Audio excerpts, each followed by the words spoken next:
আজকে দেখো ট্যাংরা মাছের একটা রেসিপি নিয়ে চলে এসেছি। দারুণ কিন্তু এই ট্যাংরা মাছের রেসিপিটা, আর আমাদের গাছে শিম দিয়ে কিন্তু আজকে রেসিপিটা আমি তৈরি করেছি। দেখো ট্যাংরা মাছগুলো এটা কাটা হয়ে গেছে, এবার ধুয়ে নিচ্ছি, নুন আর হলুদ মাখিয়ে নেবো। আর এখানে ট্যাংরা মাছগুলো সাইজগুলো দেখেছি বেশ ভালোই আছে, খুব বড় না আবার খুব ছোটও না। এদিকে শিম আর আলু কেটে নিয়েছি, আর এখানে যে নুন হলুদ দিয়ে শিম আলু আর মাছ একসাথে কিন্তু আমি এটা মেখে নেবো। আর এটা আমাদের গাছের শিম, আলুটা কম দিয়েছি, শিমটা বেশি দিয়েছি।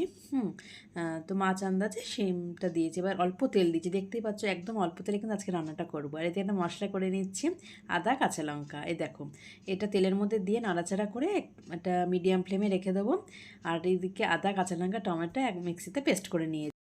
আর দেখো প্রথমে আমি একটু পাঁচফোড়ন দিতে ভুলে গেছিলাম, তো এখন দিয়ে দিচ্ছি পাঁচফোড়নটা। মাছটাও দেখতে পাচ্ছ, মাছ শিম আলু সব কিন্তু ভাজা হয়ে গেছে, মিডিয়াম ফ্লেমে একসাথে দিয়ে দিয়েছি। আর এদিকে যে বাটা মশলাটা দিয়ে দিচ্ছে, আদা কাঁচা লঙ্কা আর হচ্ছে টমেটো, একটু জিরে গুঁড়ো দিয়ে দিচ্ছি আর হলুদ গুঁড়ো দিয়ে দিচ্ছি।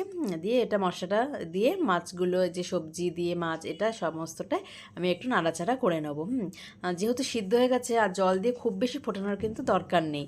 দেখো এই যে এটা পুরোপুরি কিন্তু মানে অল্প আদা জিরে বাটা দিয়েছি আমি, খুব বেশি দিইনি, জল দিয়ে দিচ্ছি। হ্যাঁ, যে আগে হলুদ দিইনি আমি, পরে হলুদ দিচ্ছি। হুম, একটু নুন দিয়ে দিচ্ছি। আর এদের একটা গামাখা হয়, খুব বেশি ঝোল না, ধনেপাতা ছড়িয়ে নামিয়ে নেবো।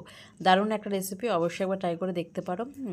পেঁয়াজ ছাড়াই কিন্তু এই রান্নাটা, হ্যাঁ, খুবই সুস্বাদু, ভাত দিয়ে তো দারুণ লাগবে। তো অবশ্যই একবার ট্রাই করে দেখো। আশা করি রেসিপিটি ভালো লাগলো। সবাই খুব ভালো থেকো, সুস্থ থেকো, টাটা।